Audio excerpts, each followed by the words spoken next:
Quelle est l'ambiance chez vous en ce moment? Comment est-ce que vous vous sentez chez vous? C'est la question que j'ai envie de vous poser aujourd'hui pour cette émission qui porte sur le livre chouette, c'est l'heure des devoirs, pour continuer à réfléchir à ce qui peut rendre ce moment plus efficace, plus joyeux et plus ludique. Donc comment vous sentez-vous chez vous? Est-ce que l'ambiance est calme, posée, détendue? Ou est-ce que c'est un petit peu nuageux? On sent qu'il y a des choses il y a un petit peu des tensions, l'ambiance pourrait déraper d'un moment à l'autre, ou alors est-ce que carrément c'est l'orage? Ça veut dire qu'il y a eu des cris, l'ambiance est électrique, on n'est pas content, il y a des tensions palpables dans l'air, ça arrive parfois dans les maisons et dans les familles. Ou alors, et c'est vrai que c'est plutôt plus sympa, est-ce que l'ambiance est joyeuse? Est-ce qu'on se sent bien? On est plutôt apaisé, détendu. Voilà, vous l'avez bien compris, l'objet de l'émission aujourd'hui, c'est de se demander comment est-ce qu'on peut créer une ambiance favorable, parce qu'il est évident que c'est ça qui va permettre de détendre le moment des devoirs, pour essayer de se sentir trop bien, de se mettre un peu dans une bulle, être dans la douceur, et puis que ce soit plutôt cool. Voilà, donc on va essayer de se demander ce qu'il y a dans l'air.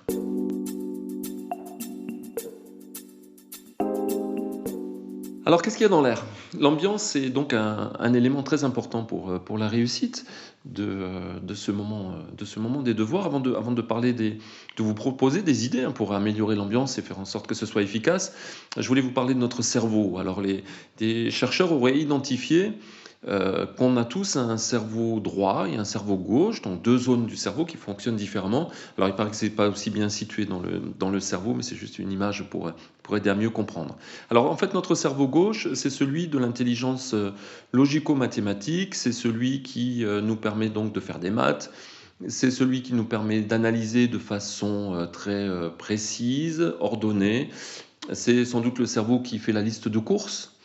C'est celui qui n'a pas forcément beaucoup d'état d'âme, pas beaucoup d'émotions, qui analyse les choses calmement. Sans doute que la communication adulte, elle est souvent de l'ordre du cerveau gauche qui va du petit 1 au petit 2, au petit 3, au petit 4 et qui fonctionne donc, comme je l'ai dit, de façon logique. Mais on a aussi un cerveau droit qui est notre cerveau qui est intuitif, c'est-à-dire que c'est lui qui perçoit les ambiances, qui perçoit ce qu'il y a dans l'air, c'est un petit peu le sixième sens.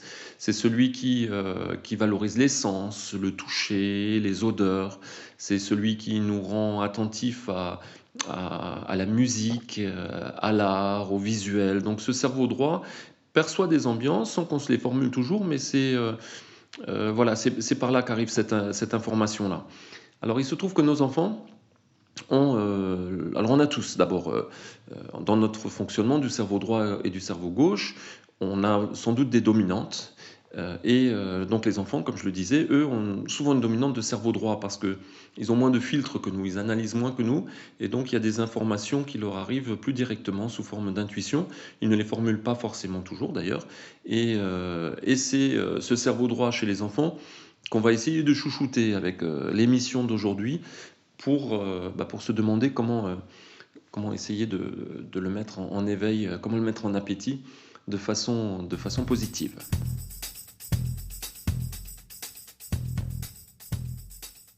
Alors, on va chouchouter notre cerveau droit grâce à tous les éléments qui sont constitutifs d'une ambiance. Alors, qu'est-ce qui fait une ambiance? En fait, une ambiance, elle est liée à nos sens, donc à ce qu'on perçoit, à ce que nos sens perçoivent. Le premier élément que nos sens perçoivent, c'est l'élément tactile. C'est-à-dire qu'est-ce qu'on touche? Quand on est assis dans un fauteuil, sur une chaise, avec quoi on est en contact? Est-ce que c'est plutôt doux, plutôt confortable? Ces zones de contact, de quoi sont-elles faites et quelles sont les informations qu'elles nous transmettent? Il y a des intérieurs qui sont plutôt en bois, plutôt chaleureux, avec des matières moelleuses. Elles ne communiquent pas la même chose à nos sens qu'un intérieur plutôt froid, avec que de l'alu, avec de la pierre. Enfin, c'est pas du tout pareil au niveau tactile, au niveau de ce qu'on touche ou ce qu'on a envie de toucher. Le deuxième élément constitutif de l'ambiance sont les éléments sonores. Donc, quelle est l'ambiance sonore chez vous? Est-ce qu'il y a du bruit? Alors parfois malheureusement les bruits viennent de l'extérieur. Est-ce que le niveau de bruit est supportable, pas supportable? Est-ce qu'il y a de la musique? Est-ce que on entend les oiseaux? Est-ce qu'il y a une télé allumée quelque part qui fonctionne en permanence ou une radio? Parce que ça sont des éléments parasites, bien sûr, pour le moment des devoirs, mais aussi pour plein d'autres moments dans la journée. Donc, question que je vous pose, quelle est l'ambiance sonore chez vous en ce moment? Enfin, quoi que j'ai un petit peu la réponse, puisque vous êtes en train de m'écouter. Troisième élément de l'ambiance, c'est tout ce qui est olfactif. C'est-à-dire que, est-ce que ça sent bon chez vous? Est-ce que ça sent bon? Est-ce que c'est suffisamment aéré? Est-ce qu'on a des odeurs agréables qui participent d'ailleurs beaucoup à notre bien-être? Donc, quelle est l'odeur chez vous en ce moment? Qu'est-ce qu'on sent? Ensuite, il y a tout ce qui est visuel, c'est-à-dire qu'est-ce qu'on voit? Est-ce qu'on est dans un intérieur qui est beau? Est-ce qu'on a privilégié le beau? Est-ce qu'il y a des couleurs? Est-ce que c'est harmonieux? Est-ce qu'il y a des formes agréables à regarder? Est-ce que le visuel nous incite à nous poser ou alors à nous questionner ou alors, enfin, le visuel a toujours beaucoup d'importance au niveau de notre ressenti. Et puis, un des derniers éléments donc, lié à l'ambiance, c'est tout ce qui est gustatif. Alors bon, ça c'est moins évident, mais qu'est-ce qu'on pourrait goûter, tiens, pendant ce moment des devoirs? Le gâteau au chocolat ou les crêpes, c'est pas mal. Et puis ça rejoint du coup le niveau olfactif. Et je pense aussi que ça peut être un bon facteur d'apprentissage que de manger un bon gâteau avant de faire ses devoirs. Donc tous ces éléments sont constitutifs de l'ambiance et il est intéressant qu'on se demande comment est-ce qu'on a mis en place ces ambiances. Enfin, quelle est cette ambiance quels sont comment dire, les éléments de cette ambiance chez vous aujourd'hui? D'autres éléments qui viennent agir sur l'ambiance, c'est les gens qui sont là. Les gens qui sont là, leur état d'esprit, puis ce qui se passe entre eux. Il est évident que s'il y a quelqu'un qui est là et qui est de fort mauvaise humeur et qui est susceptible de crier d'une minute à l'autre, c'est pas forcément un facteur incitatif au travail et à la détente. Ça crée une ambiance un petit peu électrique. Ensuite, s'il y a deux personnes qui sont là, qui se font la tête parce qu'elles se sont disputées une heure avant, il est évident aussi que nos enfants perçoivent ça et que c'est pas non plus très porteur. Bon, ceci dit, ça arrive de temps en temps, malheureusement, mais c'est pas très porteur. Il vaut mieux qu'un des deux y aille faire un tour et pour essayer d'alléger un petit peu l'ambiance. Donc, en plus des éléments que je vous ai cités, donc liés à nos sens, il y a ces éléments qui sont liés à nous, les humains, et ce qu'on met en place. Au niveau de l'ambiance qu'on met en place aussi, il y a une question qui est intéressante à se poser, c'est est-ce que je mets en place une ambiance, est-ce qu'il se dégage de moi quelque chose de plutôt optimiste ou plutôt pessimiste? Ça aussi, hein, ça fait partie de l'ambiance, la coloration que je donne à l'instant.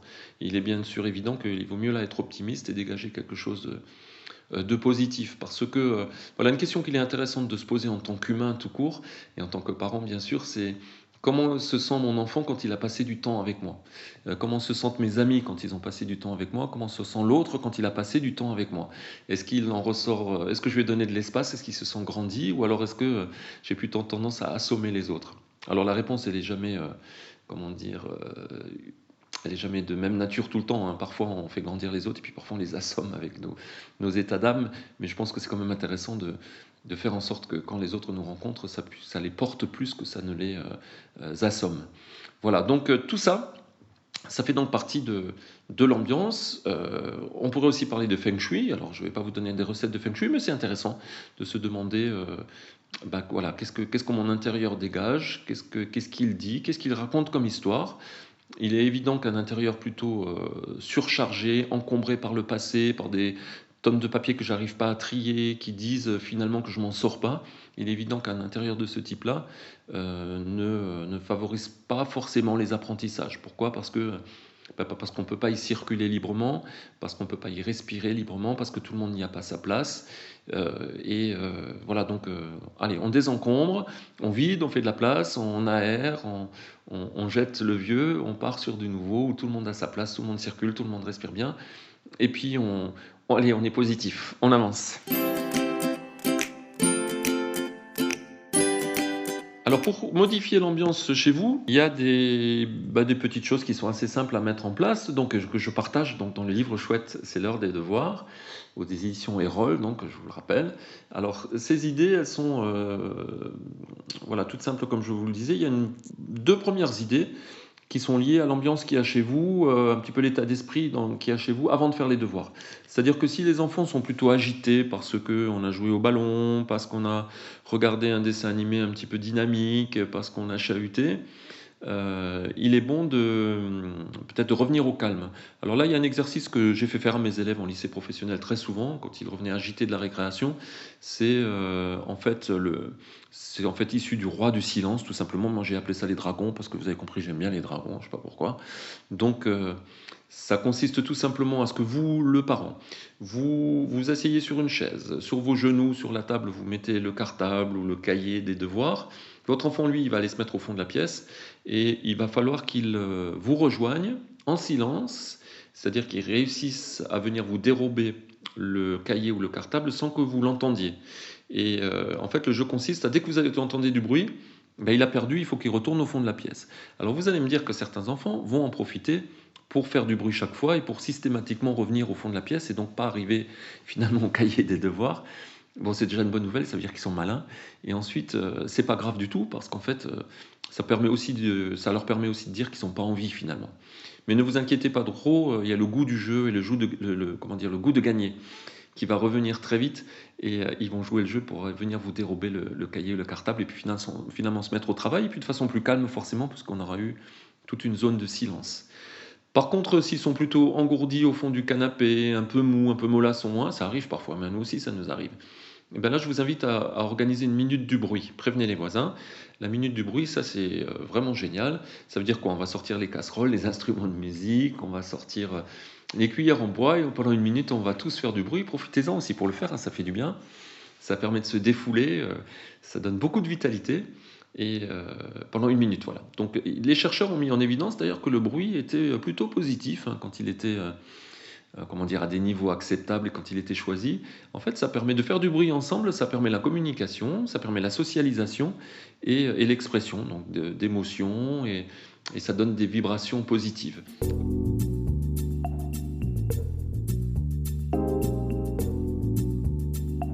Ensuite, il y a des idées, alors je vais partager avec vous deux autres idées par rapport à l'ambiance, assez simple à mettre en place aussi.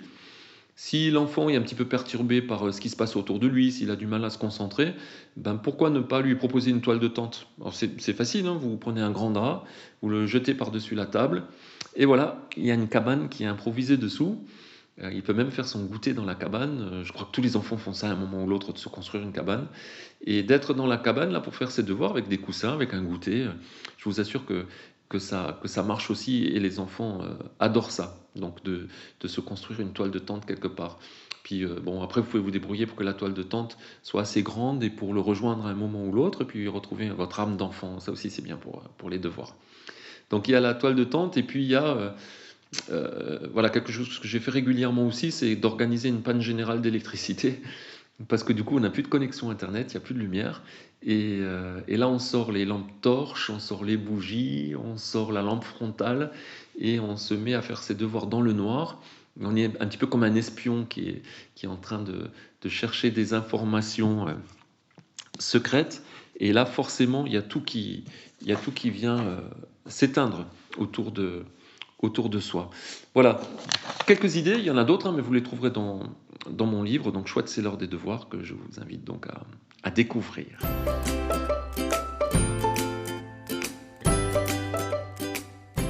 Vous avez remarqué comment on était capable de faire des efforts quand on a des invités?